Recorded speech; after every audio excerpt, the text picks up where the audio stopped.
Hello, everyone. Welcome into another edition of the GSMC College Football Podcast brought to you by the GSMC Sports Network. I'm your host, as always, Tommy Brzee. It is Monday, November 4th around here, and we have a great show for you today. We got to break down that crazy Saturday that we just saw. I'm finding that these Sundays feel very, very long because I'm just waiting to get to this moment, waiting to start talking about this stuff with you guys. But let's get into the Ohio State-Penn State game to start. That's definitely the hugest game of this past weekend, and Ohio State gets a much-needed win, as well as Ryan Day getting a much-needed win.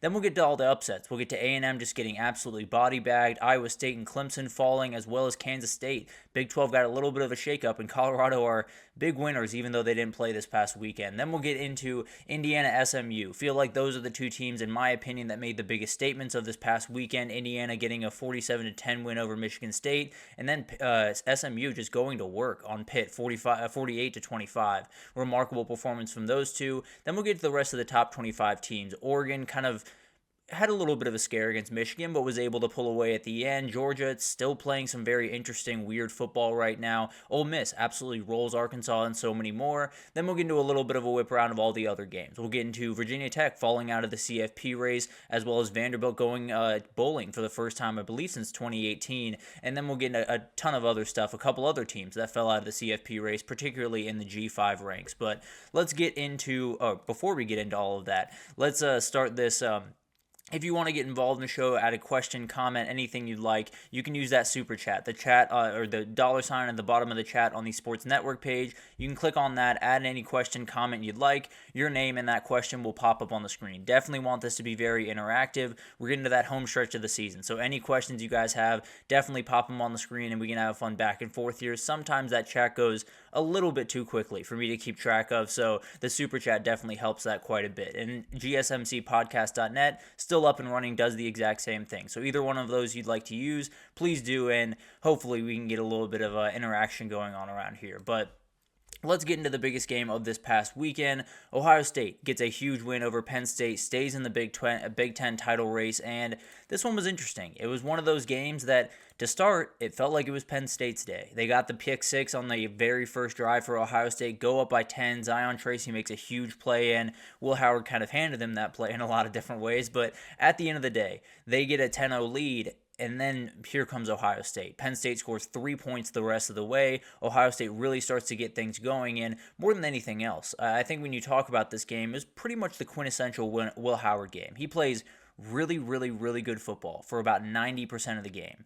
And then he makes the couple of mistakes that could lose him the game. He had the pick six. He had the fumble into the end zone. He missed a couple of deep balls, I believe, to Jeremiah Smith and Carnell Tate. He badly needs to get that fixed. And there's so many different things that this team is capable of if you just eliminate one or two of those mistakes. It doesn't have to be perfect because that's probably not something that's going to happen at this point. What it does need to be is just less danger. He has to stop, making these big-time mistakes, because when you play Indiana in a couple of weeks, or when you play Oregon possibly in the Big Ten title game or in the playoff, you are not going to be able to afford these mistakes. You were able to afford them on Saturday because this Penn State offense was just all over the place. Did not have any idea what they were going to do on any given down, and it really, really did show. But the other part of this is the Penn State offense. I'm not really sure what the game plan was. I'll be totally honest with you. Tyler Warren and Drew Aller were their leading rushers in this game, and their leading receiver was Nick Singleton. That is not a wide receiver. In fact, wide receivers in this game for Penn State had 3 catches. How is that possible? How do you only have guys that can only get 3 catches? I get it's an incredible defense, and Jim Knowles deserves a ton of credit. You have to find openings somewhere. You just have to. You had 120 yards on 32 carries, and 33 of them came on one run by Tyler Warren. You have to get that fixed. This is a Penn State offense that has plenty of talent, has plenty of ability. Now they do need to up that wide receiver room, and that's something you'll probably do in the offseason. But at the end of the day, this is a team that had every ability to win this game. They were handed a number of chances, even after they went down in this game. They were handed a number of chances. They were not able to capitalize. They have to get that fixed, and one way or another, it is going to come back to bite them in this season. It could just be you go 11-1, make it into the playoff, and then right when you face another real defense, you lose again. So it's something that they're going to have to get fixed up. Andy Kotelnicki was a little bit too crazy for my taste in this game. I'm not necessarily one to go after play callers by any means, but at the end of the day, it felt like it was more of just maybe just lining up and play football. It was a very, very interesting approach, and I think overall it definitely hurt that Penn State offense quite a bit.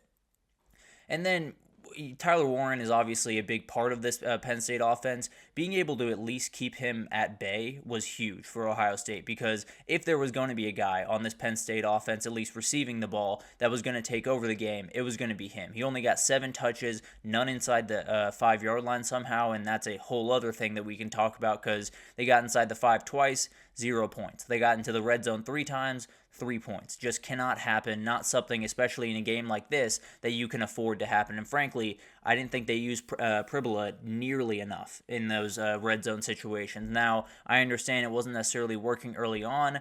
I think they went away from it just a little bit too early. So definitely something that they're going to have to figure out, and one that I think if you keep Tyler Warren under wraps, if you're a defense that's going to face Penn State in the next coming weeks, Minnesota gets them in a couple of weeks, if they can keep Tyler Warren out of the game, you're going to have a really good shot to stop this Penn State offense.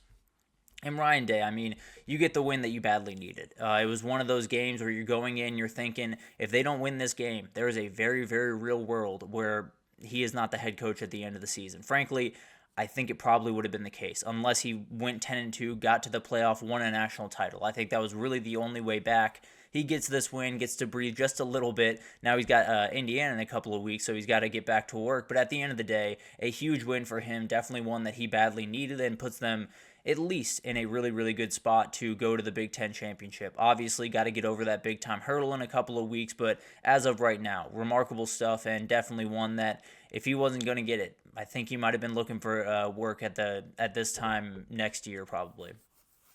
For Penn State, I think you look at what James Franklin has done, you look at what this Penn State team has done. This was more than the same. And I know that's frustrating, because it felt like Saturday could kind of be a turning point. It felt like Saturday could kind of be when you flip the page to that new Penn State. You make that known that you are one of the top teams in the Big Ten, that you can compete with all of the big-time teams in that conference. There were so many things on the table, and you left them on the table, and that is incredibly frustrating. I totally get that. If Penn State wins out and hosts a CFP game, I don't think there's anything Penn State fans can be upset about. I understand you wanted to win this game, but coming into this season, you knew what Ohio State was. Obviously, they're not quite to the level that we thought they were, and that is what made a lot of Penn State fans feel really confident in this game. Thing is, it doesn't really change who you are. It doesn't really change what you can do this season, and frankly, if you were to go 11-1, host a playoff game, and say it's Ole Miss coming into town, just randomly. I get into all of that craziness tomorrow, I promise. But let's say it's Ole Miss coming to town. You win that game, how can you be upset about this season? How can you be upset with James Franklin? I get it. A lot of the stuff is not going great, and you want to break through and you want to do that big thing that you've been waiting to do. I fully understand all of that. But at the end of the day, he's a really good football coach. He's just not necessarily has the talent profile in a lot of ways to beat a team like Ohio State. So it's one of those things that you just got to keep plugging away. If you lose again this season and miss the playoff, then we can have a conversation about James Franklin. I'd be more than happy to do that at that point. As of right now, I mean, if we're talking about his job security, I can't get involved in that conversation. He is a very, very good football coach. He's coming up short against the very elite teams in the country, and he joins probably 99% of coaches in college football that would have that happen to them. But overall, let's get into how Ohio State was able to win this game. I feel like I always have just one little typo in all of these shows. Very much apologize. We'll be a little bit more diligent going forward. But how Ohio State was able to win this game. The offensive game plan after that pick six was beautiful. And frankly, even before that pick six, I don't know how beautiful it was supposed to be. Will Howard just kind of mailed one in and got the pick six the other direction. But the run game really got going, and I, for 2 seconds, have to shout out this offensive line. Donovan Jackson, kicks out to left tackle for the first time in his life, and Carson Hinsman. I was looking for his first name. Apologies for that. Carson Hinsman comes in as the left guard. They did a great job. Donovan Jackson did get beat by Abdul Carter a couple of times.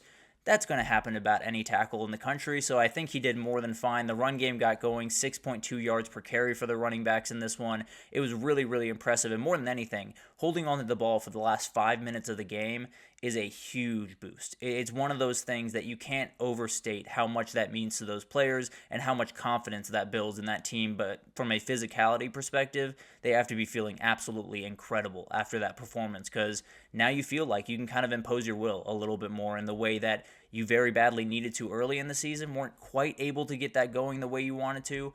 Finally, it feels like they've broken through, and this run game could be terrifying, even with a little bit of a dinged up offensive line.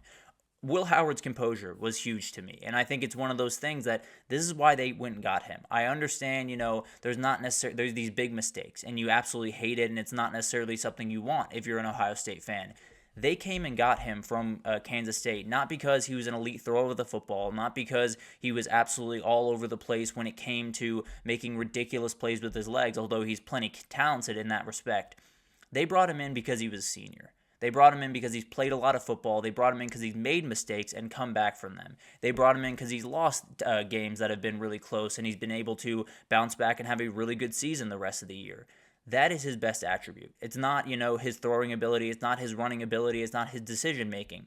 It's obviously not his decision-making, respectfully. But at the end of the day, his composure, his leadership, his energy is the win for Ohio State. It's the big difference between him and Kyle McCord. After that pick six, he immediately led 2 touchdown drives. He stayed very, very calm, and it's one of those things that Ohio State badly needed last year, and they're finally getting it from their quarterback. And frankly, I think Kyle McCord would have been much better this year, but I do think Will Howard is the better option of the two. And then you made Aller beat you.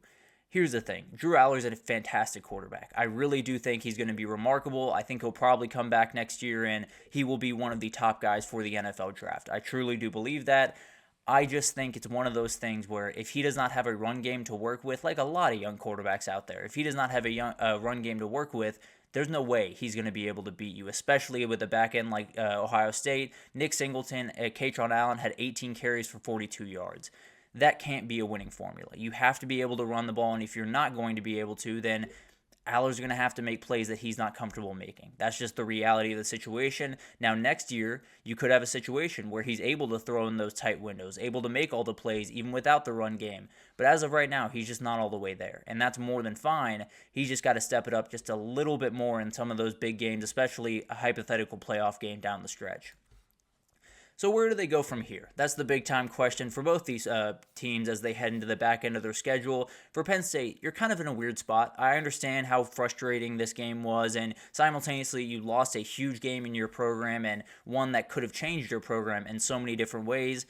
You also didn't lose anything when it comes to this year. You are still very much CFP bound. You should go 11-1. You have Washington, Purdue, Minnesota, and Maryland still on the schedule. Those Washington and Minnesota games, got to make sure you have your P's and Q's on, because you could lose. If you lose those games, feel pretty good that you will not be in the playoff. But that's still all up in the air. We'll see what happens there. But at the end of the day, you got to be very careful. You got to make sure that you take care of business the rest of the way.